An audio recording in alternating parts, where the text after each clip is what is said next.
If you've been following the news, you're aware that recently legislation has been proposed in Congress that will authorize, for the first time in American history, women in combat, at least in certain areas in terms of flying combat missions. This has not passed and has not been enacted into the regulations of various services, but it is something that is being discussed, and it is up for, it is a matter of debate.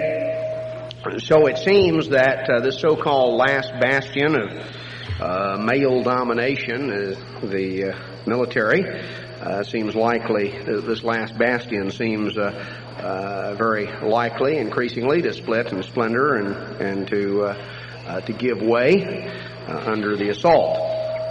One commentator this past week somewhat lamented upon this development, and in the process of doing that, he asked a question. His question was, why would so many women trade the best of what it means to be a woman for the worst of what it means to be a man? Now that's sort of an interesting statement, and why would so many be so willing to trade the best of what it means to be a woman for the worst of what it means to be a man? I would like to propose an answer to that question this afternoon. Would like to explore with you both the question itself and the answer from a biblical standpoint. Now, when we look at the willingness to make a trade, anytime you talk about the willingness to trade one thing for something else, obviously, when you trade something, it is because you think you're on the verge of making a good deal. How many of you set out to trade something with the intention of making a bad deal? How many people, have a really good car, and so what they want to do is to get a bad car, so they look for somebody to trade. They want to go down and they want to trade. Well, that doesn't generally happen. Normally, if somebody's going to trade, you're going to trade cars, you're going to trade this, you're going to trade anything. If you trade, it's because you feel like that this is going to be good, this is going to be advantageous, that somehow you're going to trade something that isn't of as much value for something that is good.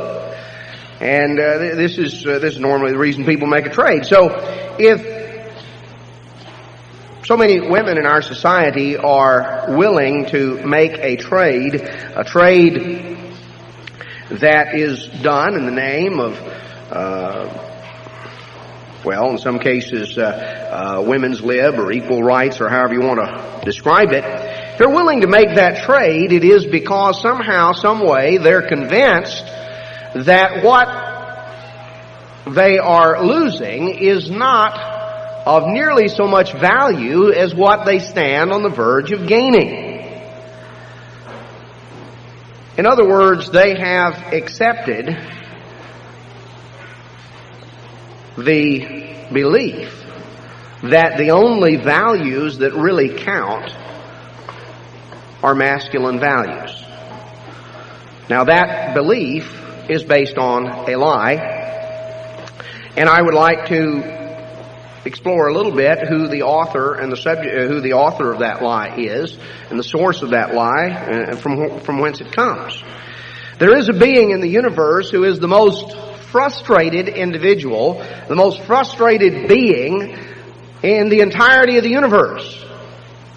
This is a being who is described in Isaiah 14 and Ezekiel 28.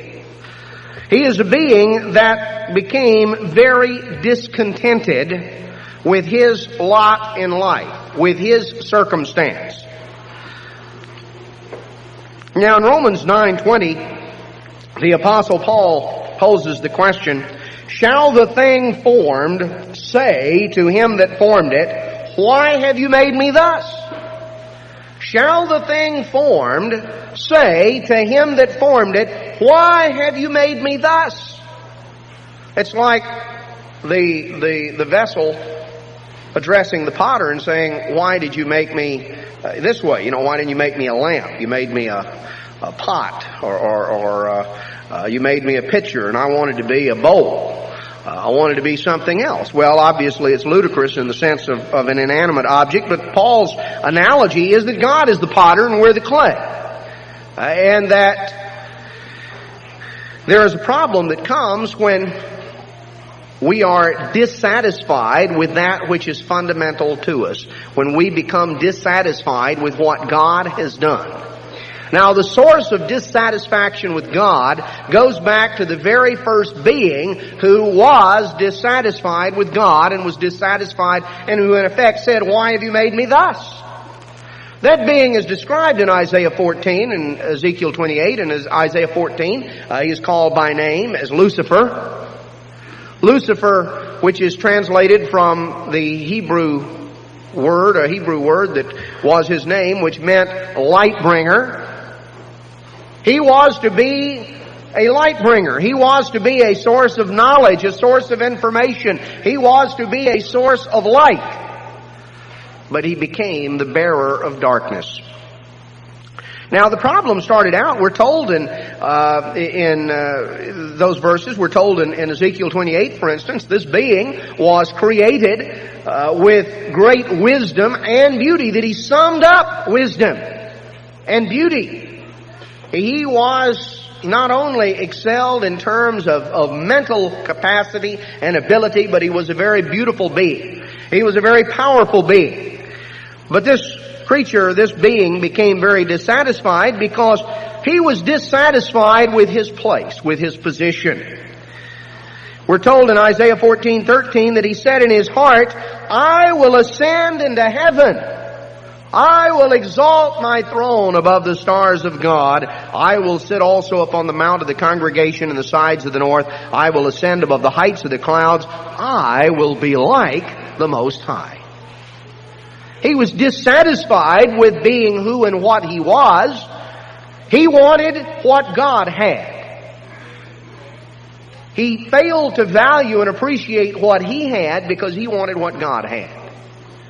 He desired God's office and God's authority. He had no valuing, no appreciation. We're told in Ezekiel 28 that he is described as one of the two anointed cherubim who covered. Now, when you go to the descriptions in the book of Exodus and other places, the Ark of the Covenant, the mercy seat that was described as symbolic of the very throne of God, that symbolized and represented the throne of God, we have on top of the Ark of the Covenant, the seat or the cover for the Ark of the Covenant was called the mercy seat.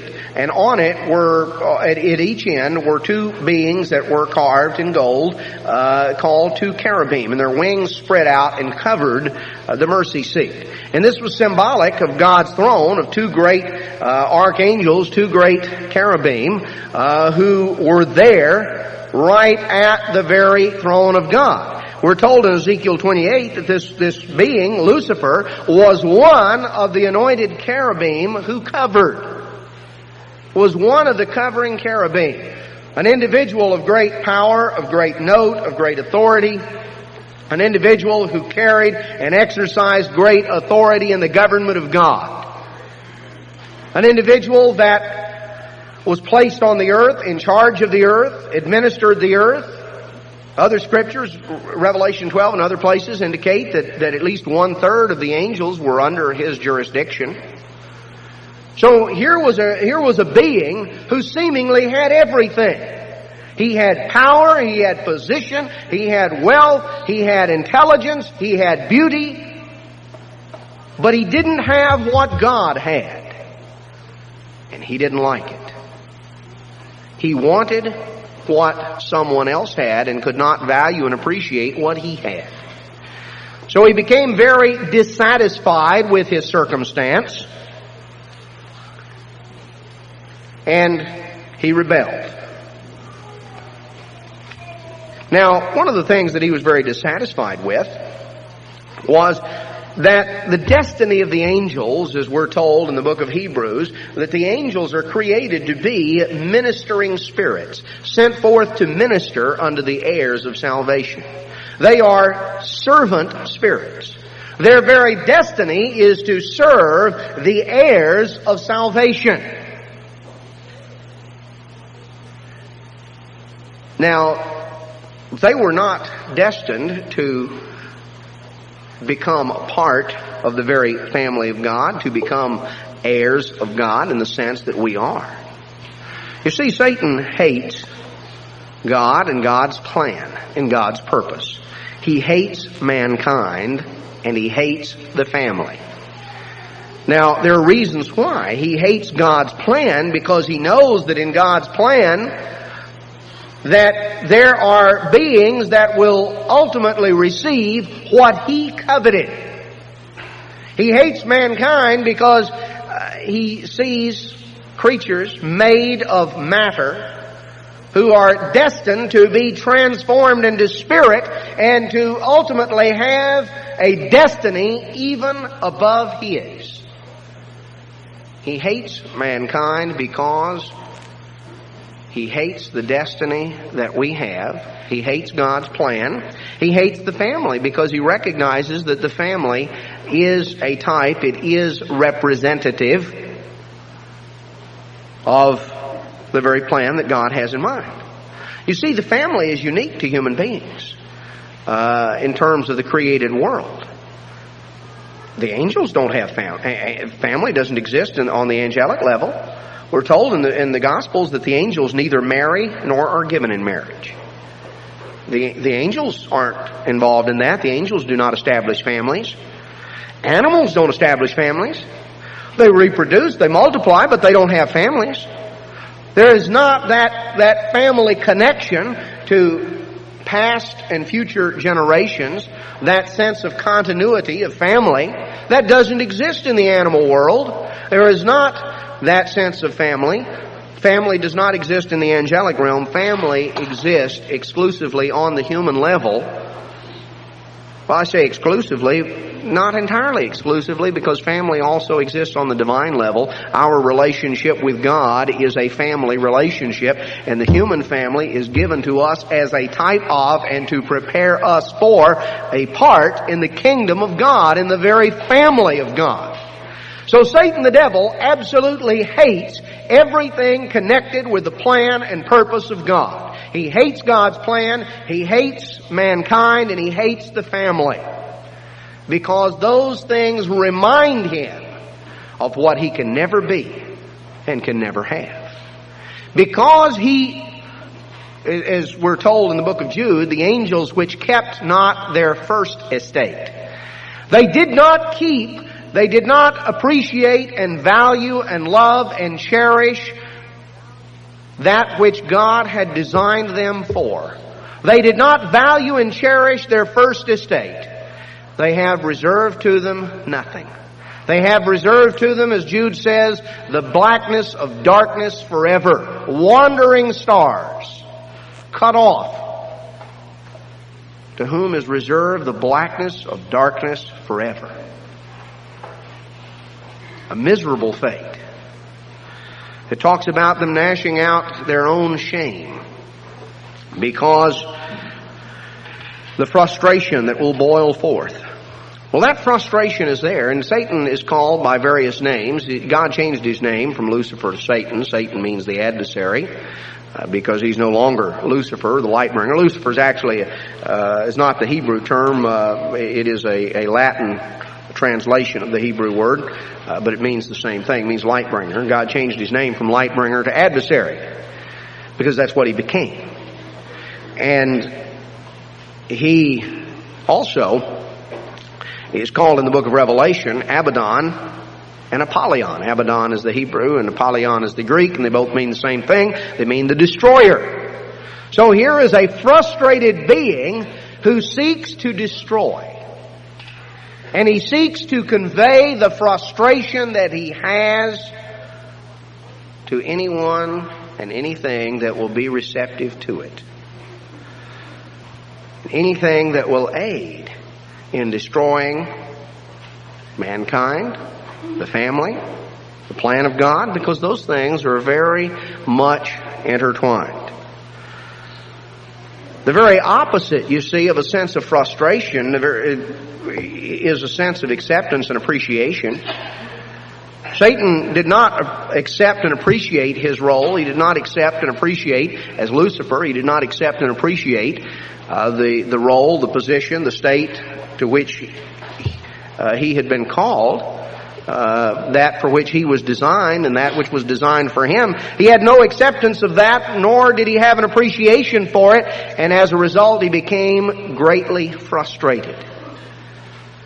When something is not used for the purpose for which it was designed, then there are going to be problems. If you go and buy a piece of equipment, you buy a tool, to the extent that you use that tool for the way it was designed, it'll work fine. You'll be happy with it.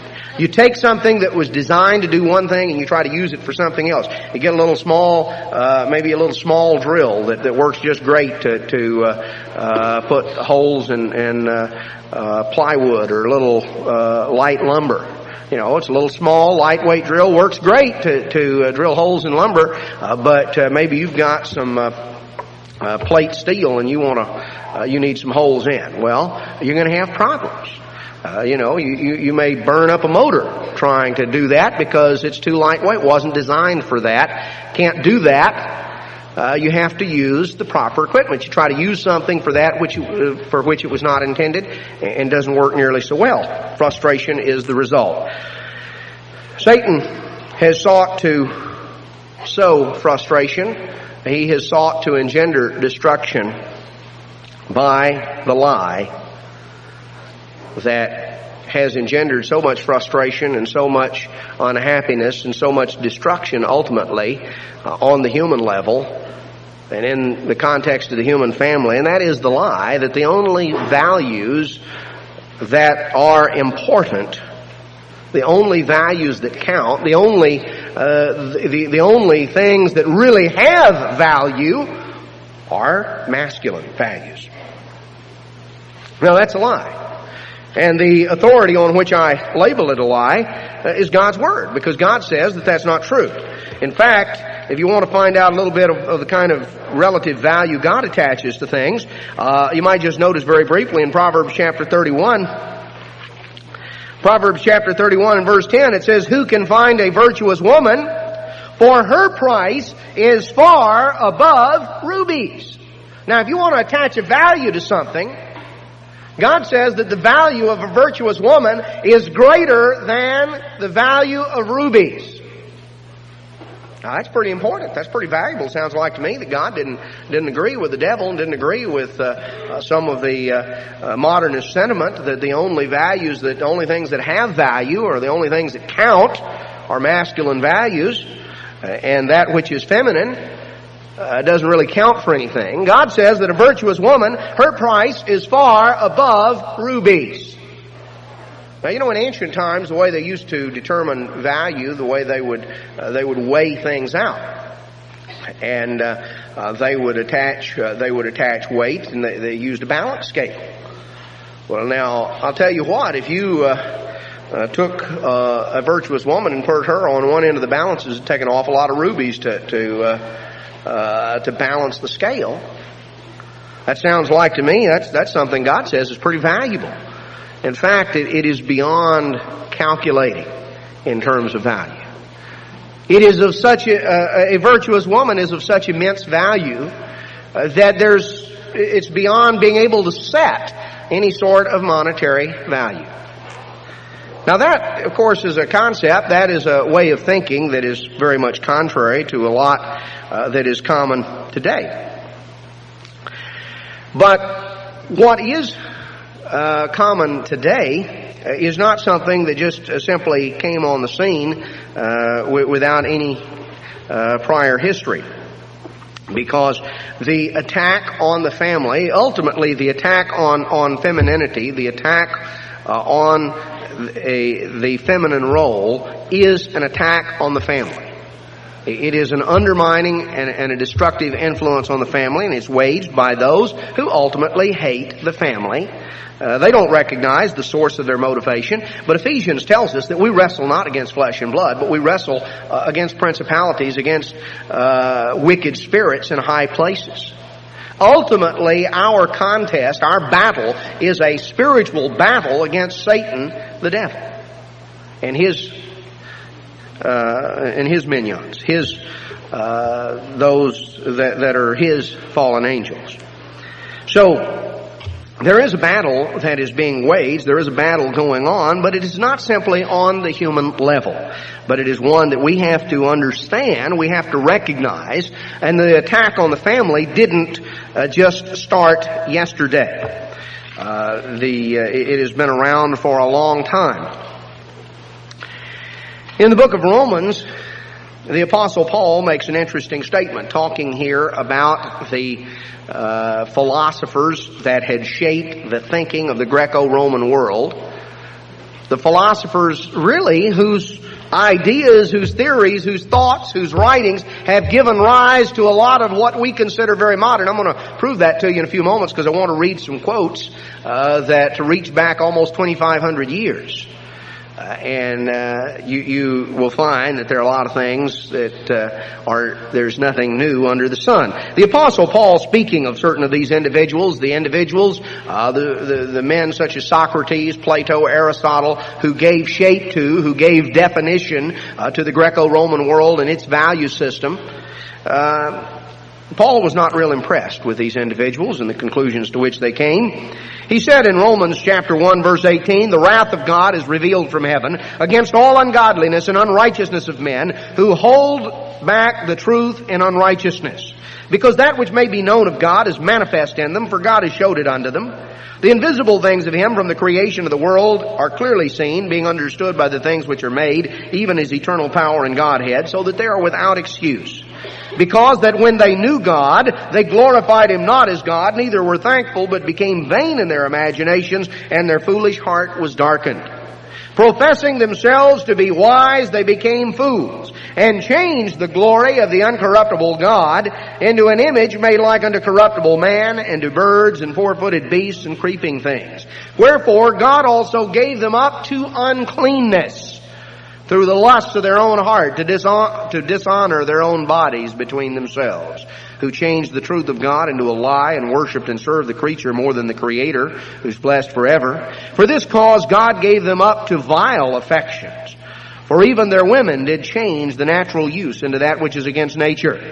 Likewise also the men, leaving the natural use of the woman, burned in their lust one toward another, men with men working that which is unseemly, receiving in themselves that recompense of their error, which was meet or fitting. And even as they did not like to retain God in their knowledge, God gave them over to a reprobate mind, a mind devoid of judgment. God gave them over to a mind devoid of judgment. Now, one of the great philosophers who shaped the Greco-Roman world was a man by the name of Plato. Plato was the student, the disciple of Socrates. He was the teacher of Aristotle.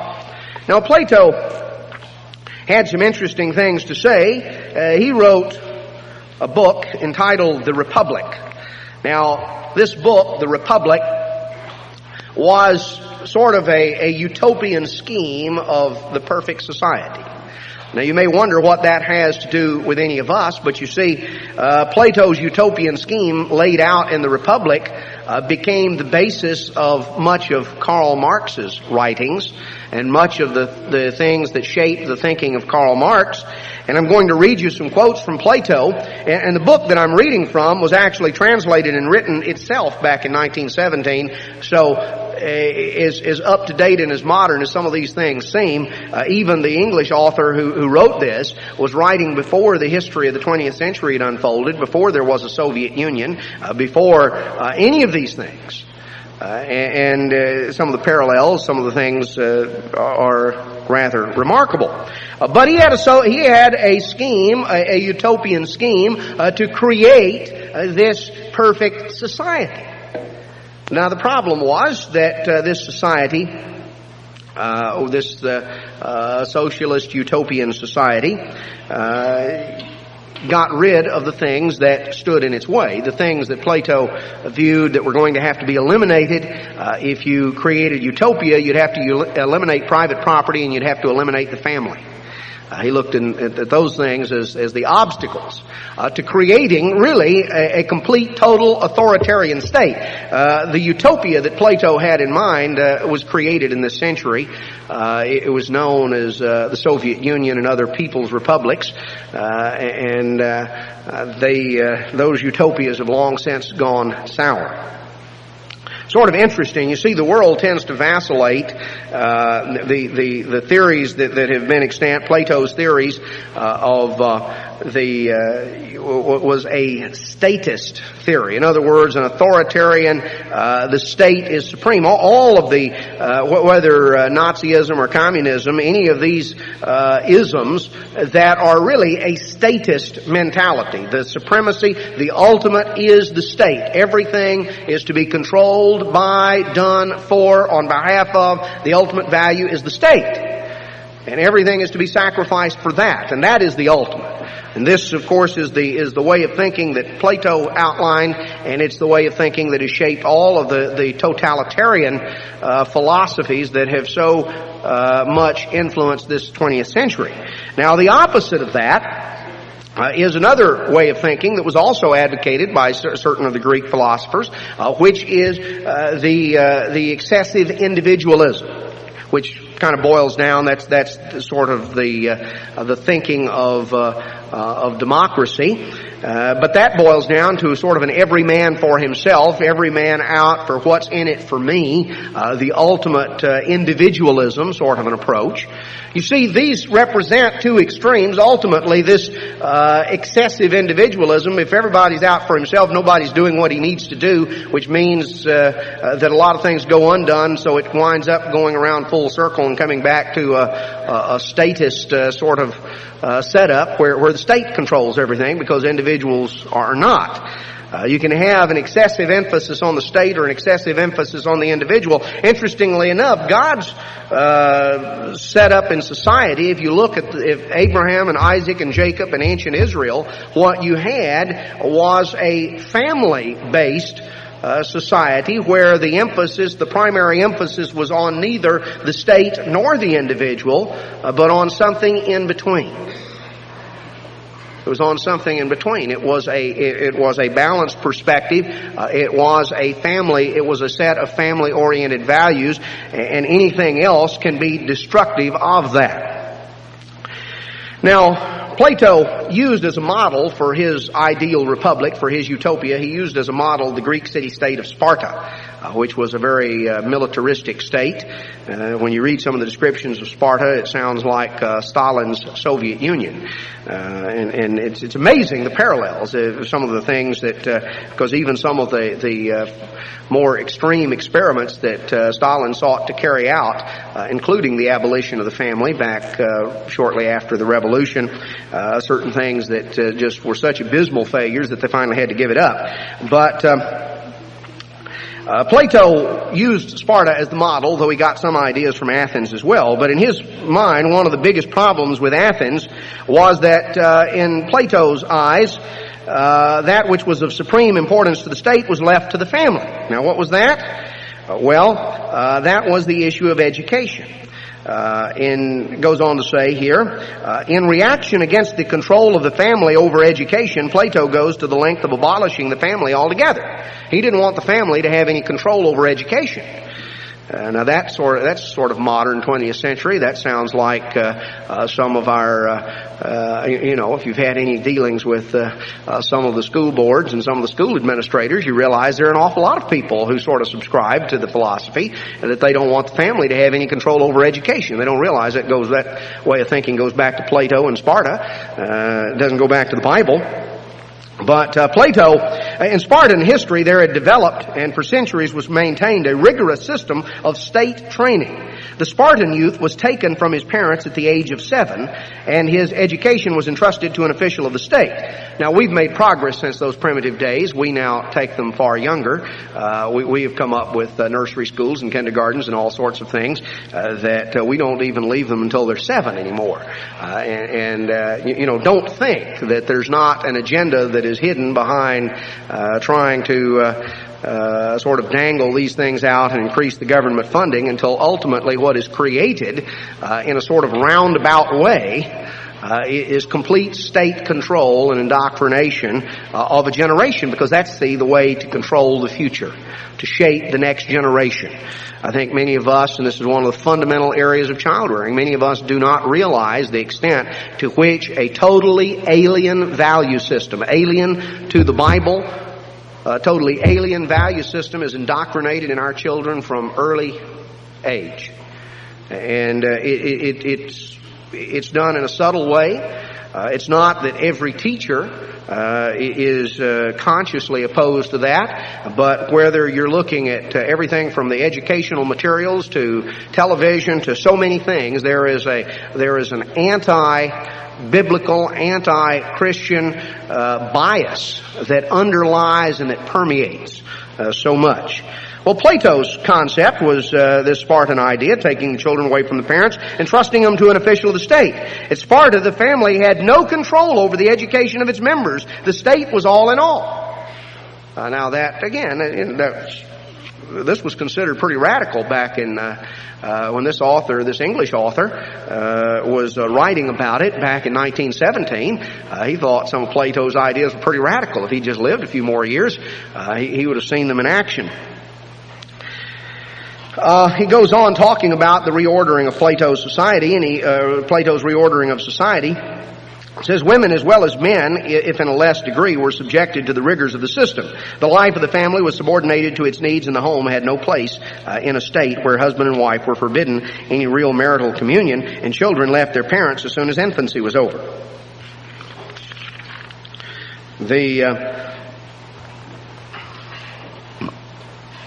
So he goes on, he says these are all features which recur in the Republic, of which in many respects Sparta is obviously the model and the inspiration.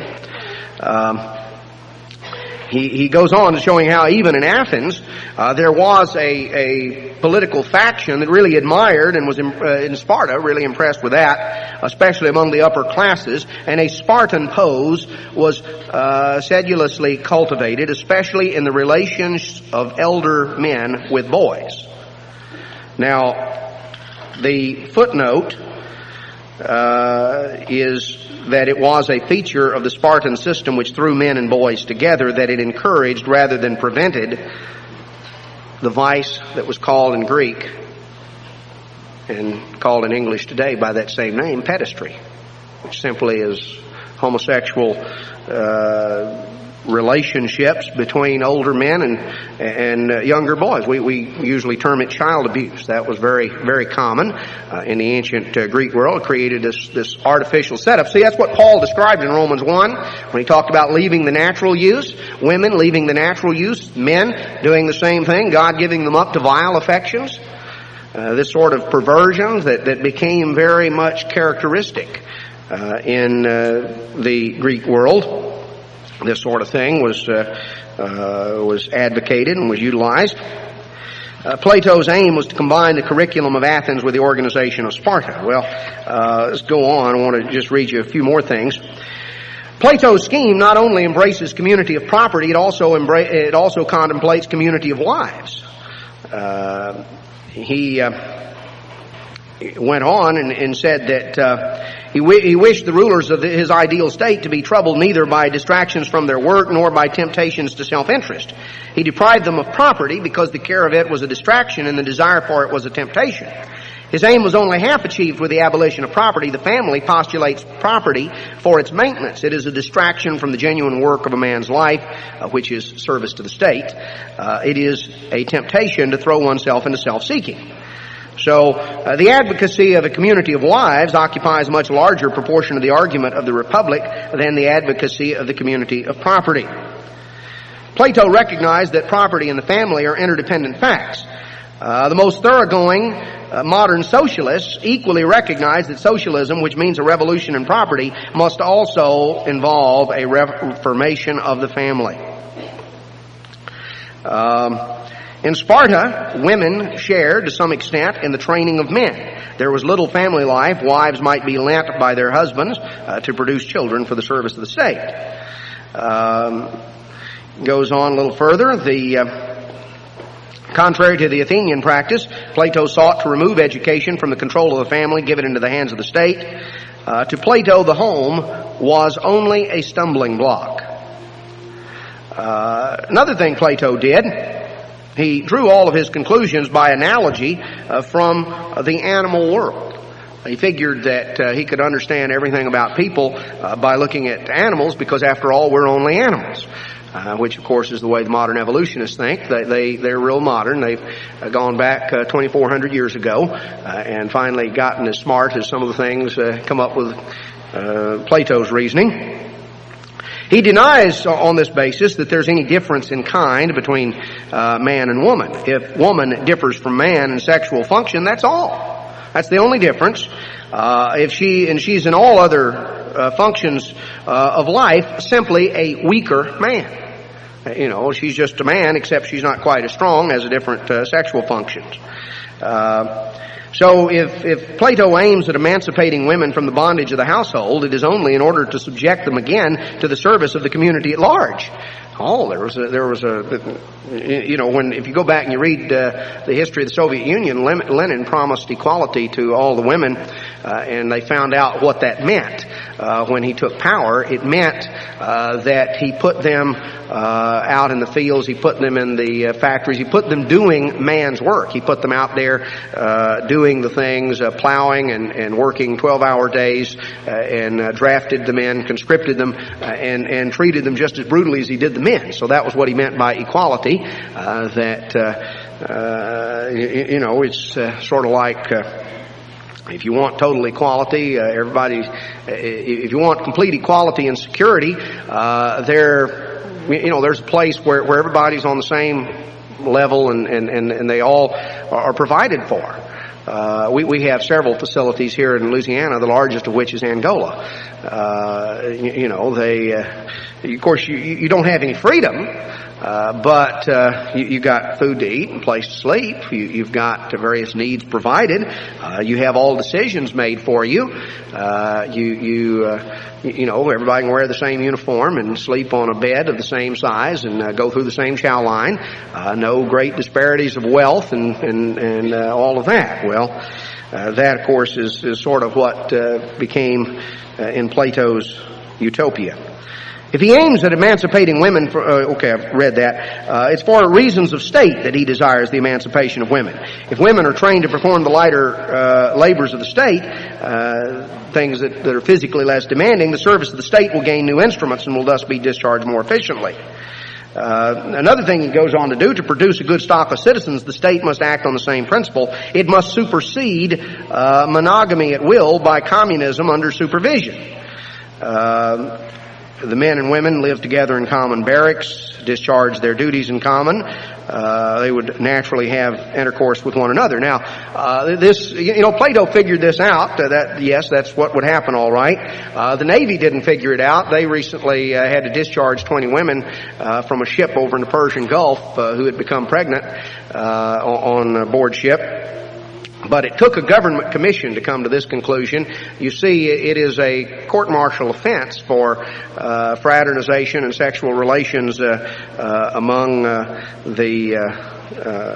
personnel there on ship. So it took a government commission to come to the conclusion that the fact that there were 20 of them pregnant was not that there was no proof that they had been fraternizing with the men on board ship. You would have to be a government bureaucrat to conclude that 20 pregnant women sailors did not necessarily mean they'd been fraternizing with the men. Well, I don't know what it proved, but anyway, the government couldn't figure that out, that you stick them all together, and sure enough, that's what was going to happen. Well, Plato knew that was what was going to happen, and he desired to sort of create a master race by selective breeding. Hitler also read Plato and took inspiration from the Republic, but Plato had a solution. So he knew that in the way he had things set up, there was going to be a lot of sexual promiscuity. So he said if intercourse takes place this way, the offspring should simply not see the light. Or if it does, should be put to death. In other words, abortion or infanticide. He advocates the procuring of abortion when intercourse has taken place outside the prescribed limits of age, and in certain cases he advocates infanticide. So under the whole scheme of communism, whether in respect of property or in respect of marriage, there lies the assumption that much can be done to abolish spiritual evils by the abolition of those material conditions in connection with which they are found. Now, this is almost quoted verbatim by Marx and some of the communist philosophers. The whole point is that the sort of statist concept, the idea of undermining the family, the idea of undermining masculine and feminine roles, is something that is not new or unique to the latter 20th century. It's not unique to the 20th century at all. It was being advocated, as long ago as 400 BC by Plato. When Solomon said there's nothing new under the sun, that was what he meant. That which has been is that which shall be. Well, the Apostle Paul describes that in Romans chapter 1, describes the line of thinking and describes what has happened. Ultimately, there is a set of values that is promulgated that is a false set of values. A set of values that places priority on the wrong things. A set of values that is false. That says the only things of value are things that God does not agree with. God says of a virtuous woman, her price is far above rubies. But the willingness to trade, the reason why so many seem so quick to be willing to trade the best of what it means to be a woman for the worst of what it means to be a man, is because they believe the lie, Satan's lie, that the only values that are important, the only things that really count, are masculine values. Now, what is the best of what it means to be a woman? God created Adam and Eve. He created man and woman. He created the first man, the first woman, and with them created the first family. Now, God creates for a purpose. There is a design. In Genesis chapter 2, we read that in verse 7, God formed man out of the dust of the ground and breathed into his nostrils the breath of life. The man became a living soul. God planted a garden and put the man in it. And we're told that in verse 18, the Eternal said, "It is not good that the man should be alone. I will make him an help meet for him." I'll make him a help that's exactly compatible. I'll make him a companion to help him. I'll create someone who will be designed to interact with him, to serve as a companion, to serve as a help. And out of the ground, the eternal God had formed all of the creatures, and he brought them to Adam to see what he would call them, and Adam named them. And Adam gave names to all the cattle and to the fowl and everything else. But for Adam there was not found a help meet for him. There was no companion for Adam. There was a void. There was an emptiness. It's not good that the man should be alone. God did not create us to exist in isolation. Now, the family is the fundamental unit of the community. That does not mean, by the way, that the only way to have value, the only way to please God, is that every single human being has to marry and have children. That obviously has never been the case exclusively. That is the norm. That is obviously what occurs most of the time. There are a variety of reasons as to why in some individual cases that may not occur, and there are certainly individuals, both male and female, who are mentioned in the Bible, who never married, even though the community in which they lived was defined and delineated by family values, and the family set the whole tone and tenor and definition of the community. And yet there were individuals, whether men such as John the Baptist or others of whom you might think, women, take for instance Mary and Martha, who are the sisters of Lazarus. They clearly were not married at the time Christ knew them. They were living with their brother, and the three of them living together. There is no indication from secular tradition that they ever married. The indication is that rather that they did not. The point that I make is that in an emphasis on the family and on the importance of family and on the role for which God created us, that in no way is meant to be a total statement of saying that the only way for any man or any woman to have value is that they have to marry. That obviously is the norm. That is what occurs most of the time. That is what has occurred most of the time. But there are a variety of reasons for which there may be individual exceptions. But the point is, God created man, and then He created woman. And He made the woman for the man as a help, as a companion. He not only created the woman for the man, He created the woman from the man. He allowed Adam to become aware that there was no one to help him, no one to keep him company, no one to share his life. And then He caused a deep sleep to fall upon Adam, and while he slept, He took one of the ribs, closed up the flesh instead thereof, and the rib which the Lord God took from man, He made a woman, and He brought her to the man. And Adam said, "This is now bone of my bones, flesh of my flesh. She shall be called woman, because she was taken out of man." Now, there's a play on words in the Hebrew. The word for man is ish, the feminine ending in Hebrew. The fact that together they constitute mankind. One is feminine, one is masculine. Therefore, God said to Adam, "Shall a man leave his father and mother and cleave unto his wife, and they shall be one flesh." And they were both naked, the man and his wife, and were not ashamed. So God established marriage, God established the family at the institution of creation, at the beginning of creation, at the time when man and woman were created. And woman was not created as an afterthought. She was created as a very important part of the creation. We're told God made them. God created man in His own image. Male and female created He then. So God made mankind in His image, in His likeness. And mankind was created as male and female.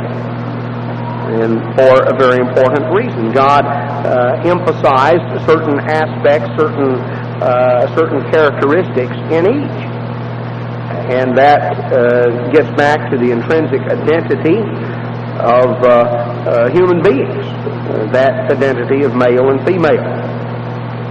Down through the centuries, it is proven, it is demonstrated in the pages of the Bible as well as in the pages of secular history that the wife, the mother, just as truly as the husband has been intended by God to be the head of the home, that the wife, the mother, is the heart of the home. This is shown that you can exemplify it through various scriptures, examples in the scripture as well as through examples from secular history. Women have had a softening, nurturing, civilizing effect on culture, a refining, elevating influence. Proof of that is all you got to do is go out to a men's hunting camp, where some men are been off on a deer hunt or something for a few days, and there's no woman's touch anywhere around. And you realize how quickly things degenerate when a woman isn't around. Everything from the table manners to just the whole works. And any of you guys who've been off on an all-male hunting trip or camping trip and maybe a deer hunt or something for a few days, or whether it's or other contexts, you realize the extent to which it is true that women have a softening, civilizing effect. They have a refining, elevating effect on civilization. That's their influence. And it is a very vital and a very important influence. And it is an influence that God intended to be there. And yet, unfortunately, there have been those increasingly in our society who have bought in to Satan's big lie and who have increasingly experienced frustration because of a belief that the values and the ways, the things that were characteristic of their very femininity were things of second-rate value, things not as important as something else. In Proverbs chapter 31, when Solomon is inspired by God to discuss the subject of a virtuous woman, he says, "Who can find a virtuous woman? Her price is far above rubies. The heart of her husband does safely trust in her." Now, that's one of the characteristics. First thing we find here, the relationship that exists is a relationship based upon trust. She was created to be his companion, his friend. The heart of her husband does safely trust in her. At the very basis of every healthy relationship is trust and respect. When trust and respect are damaged or destroyed, a relationship ceases to be healthy. A relationship is sick and diseased. A healthy relationship grows. A sick relationship decays and dies. Trust and respect are at the basis of healthy relationships. Speaking of a virtuous woman, she is first and foremost described as one in whom her husband can safely trust. Not just that he does trust her, but she is one in whom he can safely trust. Trust in his heart. So here is a very important concept. The importance of something that underlies the friendship, the companionship, all of the things that are there. You see, he can trust her because verse 12 says she will do him good and not evil all the days of her life. There's a basis for his trust. His trust is not misplaced or misguided. It is not a trust that's based on illusion, because her desire, her intent, her practice is to do him good, not evil. She's not going to undermine him in public or in private. She's going to do him good. She's going to help him. She's his friend, his companion, the one with whom he can walk through life, the one in whom he can safely trust. She's industrious. She works hard, just as he does. Says that she does not eat the bread of idleness. In other words,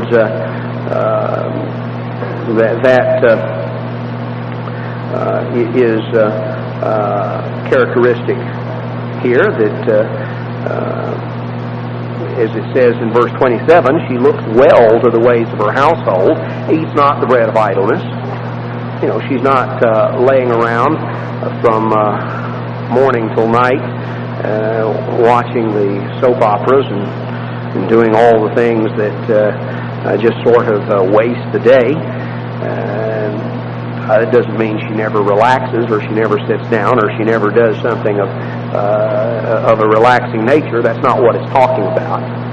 But it's talking about someone who is productive, someone who accomplishes things, and her emphasis in verse 27 is looking well to the ways of her household. She is home-centered. She is home-focused. She is focused in on the household and on the home and on her husband and on her children and on the needs of the household and making sure that these are met. You know, what's going to happen if the husband is wrapped up in going out and pursuing his job and his life is wrapped up in making a living, and her life is wrapped up in going out and making a living, and neither of them are wrapped up in the home and in the ways of the household. It's not that she is incompetent and incapable. She's described here, and some of the things that she does certainly described in the context of even an economic impact on the family. It is has to do with things that focus upon and that center on the home. It's not a matter of her lacking judgment or even lacking business acumen. In verse 16 of chapter 31, it describes her ability to consider a field and to buy it, and does so for the purpose of planting a vineyard. So she is certainly one in whom her husband can trust. She's one that is capable. She's one that works hard. But she has a set of priorities and values that are home-centered. Verse 21 says she's not afraid of the snow for her household, for all her household are clothed with scarlet. She has taken care of that. She's seen after that. She's made sure that clothes are properly obtained or mended or whatever needs to be done. She looks after her own clothing, that it is nice. Her husband is a responsible individual who sits with the elders of the land. So she is together with her husband. She and her husband make up a team. This is obviously what is described is an idealized portrait that is here, but it describes characteristics and it describes things that relate to value. A virtuous woman whose price is above rubies. There is a set of values that is described. There is a role for which God intended and designed women. A role that is increasingly being lost sight of in our modern society. We live in a very materialistic society. We live in an increasingly statist society, a society that has, frankly, both of the extremes of the statism that Plato espoused as well as the extremes of individualism that others espouse, and what gets squeezed out in the middle is the family. Squeezed out by the state from one end and by excessive individualism from the other. Because the family involves commitment, it involves sacrifice for others in the family, it involves something that is bigger and broader than the self. Because when the whole world revolves around self, and that's the only thing we take into consideration, our world becomes very, very small. In the book of 1 Timothy, the Apostle Paul discusses some things that have to do with what it means to be a woman and with the values that are to be exemplified. And in 1 Timothy chapter 2 and verse 8, verse 8, he sort of sets the stage. He says, I will therefore that men pray everywhere, lifting up holy hands without wrath and doubting. Now, as he addresses the subject of men and talks about the relationship of man with God, the fact that if we're going to lift up our hands in prayer to God, that they need to be holy. In other words, they shouldn't be polluted by all sorts of dirty, filthy actions. They shouldn't be polluted by doing all of the wrong things without wrath and doubting. So an attitude, our actions and our attitude play a very important part in setting the stage for an effective prayer life. In like manner also, verse 9, in like manner also, that women adorn themselves in modest apparel, with shamefacedness and sobriety, not with broided hair or gold or pearls or costly array, but which becomes women professing godliness with good works.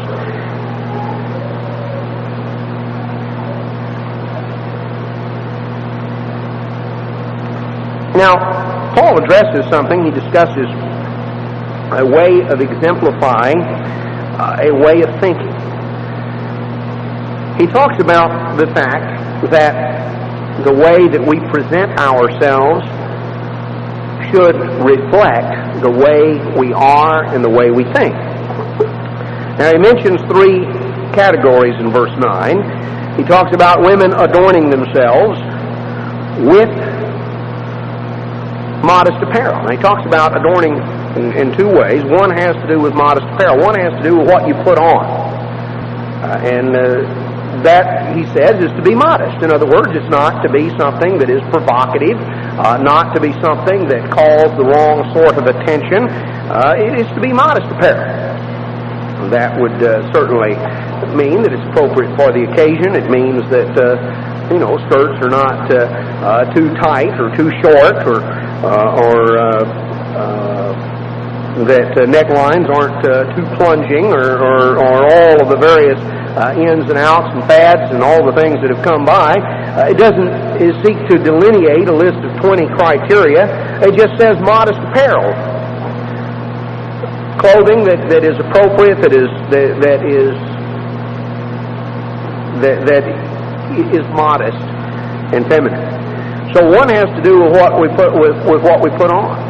It has to do with modest apparel. And then the term shamefacedness, which is a little bit of an awkward translation because it is an Old English word that the connotation of which in English, modern English, sounds like has a sort of a negative sound, something that people think of, someone who wants to go off and hide somewhere, and that's not what it's talking about. It doesn't mean that at all, but it has to do what the Greek word that's rendered shamefacedness here means is a modest demeanor. In other words, the look that reflects modesty. What is put on is one, the clothes that reflect modesty, modest apparel. The next has to do with a modest demeanor. Now, where is our attitude and our state of mind? Where are our feelings, our emotions?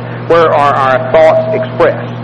If you want to know how somebody feels or how they're, what they're thinking, if you want to when you want to communicate with them, you don't look at their elbows. You look at their eyes, their mouth.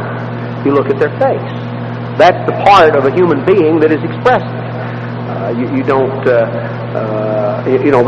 the part. You don't look at the back of somebody's head. That's not the part that's expressive. Elbows aren't expressive, but the face is expressive. That's the part of a human being where we express what we are thinking and feeling on the inside. The eyes most of all, the mouth secondarily. It has to do with an attitude that shines out. A modest demeanor may be the best way of rendering it. The term that's used here, the word in the Greek language, eidos, A-I-D-O-S, that is translated shamefacedness, it's a word that is not used in that sense. That is the root word, but it's not used in that. It's not used very frequently in the Greek language. Most of the time it is only used in the negative form in Greece, which may say something about some of what the Greeks had, but it's usually used in the negative form, anidos, which means not modest demeanor. When it's translated into English in that way, it's translated as brazen. So the very opposite of modest demeanor is a brazen demeanor, as in the old expression, brazen hussy. You don't hear that expression much anymore, but it is the opposite of that is expressed here. One has to do with, so we're looking at a way of putting forth ourselves.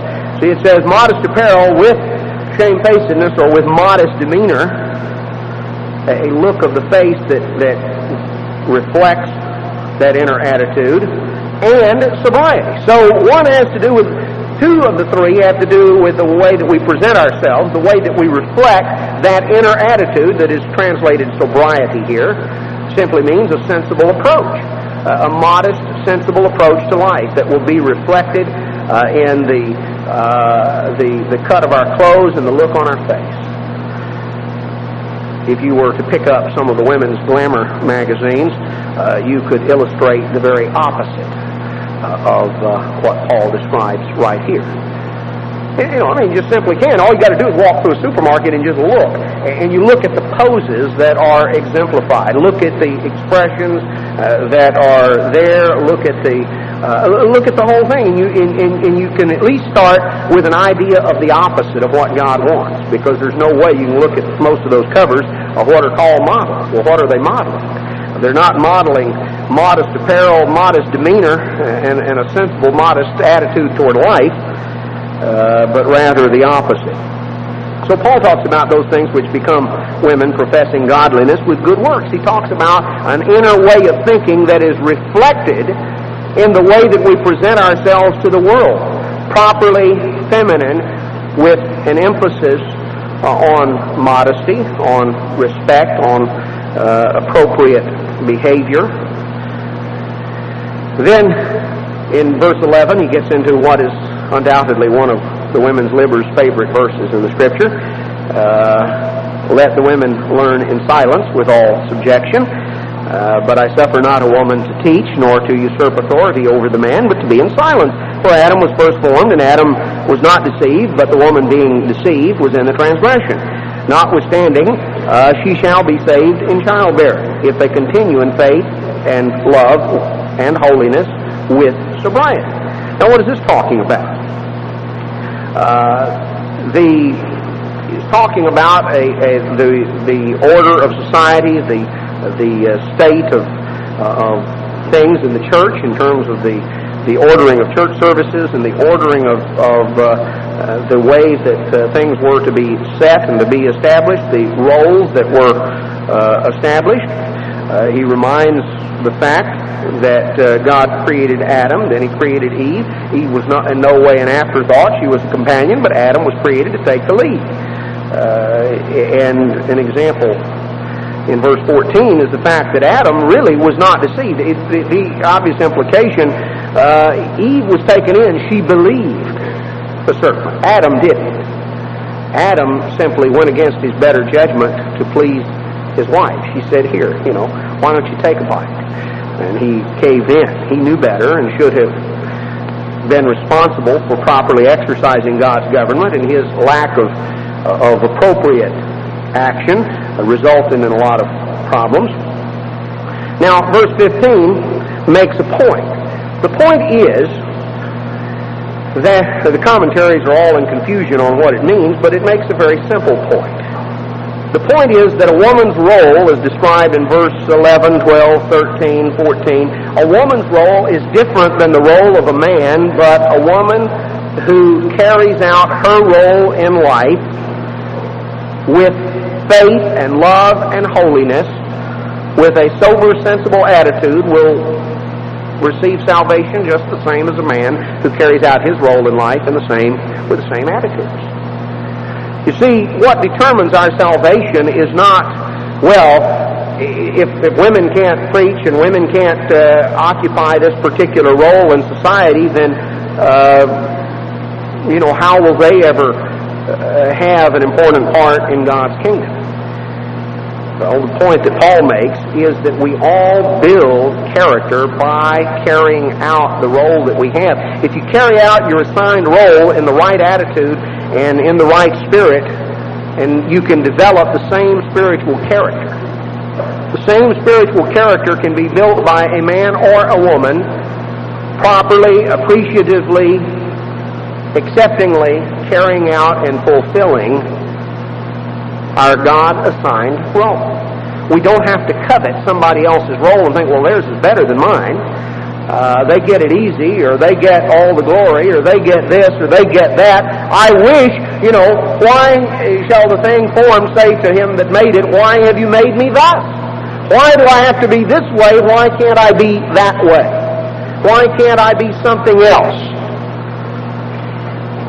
It is a matter of accepting and appreciating and valuing that which God has made us, and realize that there's no such thing as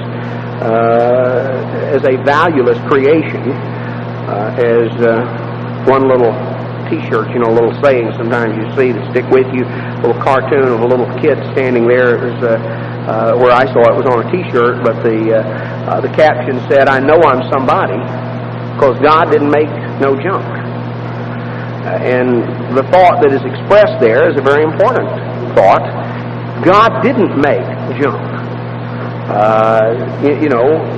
Every ethnic group, both male and female, every nationality, every group of human beings, whether it be a grouping based on any of the things that are characteristic of birth, whether it be sex or whether it be ethnic origin. There is no such thing as a second rate, or one that God thinks has value and one that has no value. Rather, if we fulfill our role, if we do the things that we have to do, and do them well, and learn to do them with our heart and mind exemplifying the attitude of Jesus Christ, we will do it in a way that is pleasing to God. And we will fulfill our destiny. Our destiny is outlined in 2 Corinthians chapter 6, the latter part of the chapter.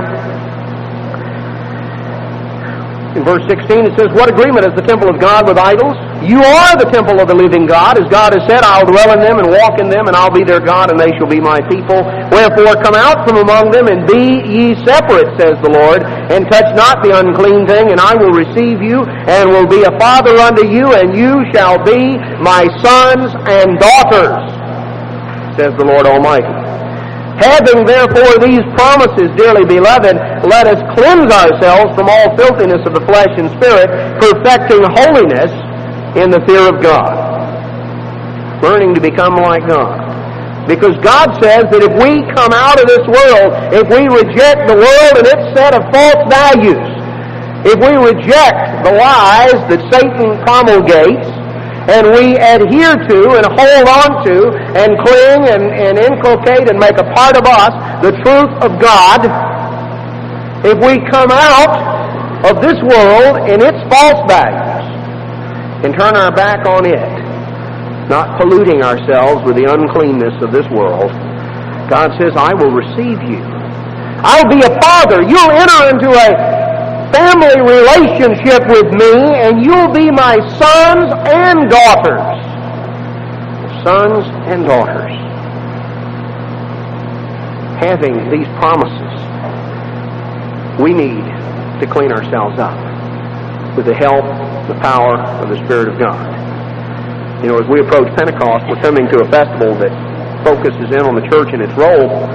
You know, ultimately, all of us, as a part of the church, are to be a part of what? The bride of Christ. The role that Paul describes in Ephesians 5, the whole relationship of male and female is patterned after the relationship of Christ and the church. So ultimately, these are values that need to be inculcated, because as a church we must emphasize those values. We have a great and awesome calling. Satan seeks to thrust his frustration off on any and all. In order to reject the frustrated feelings that he promulgates, we have to reject the lies that he fosters. One of those lies is the fact that the only values that count are masculine values. That's false.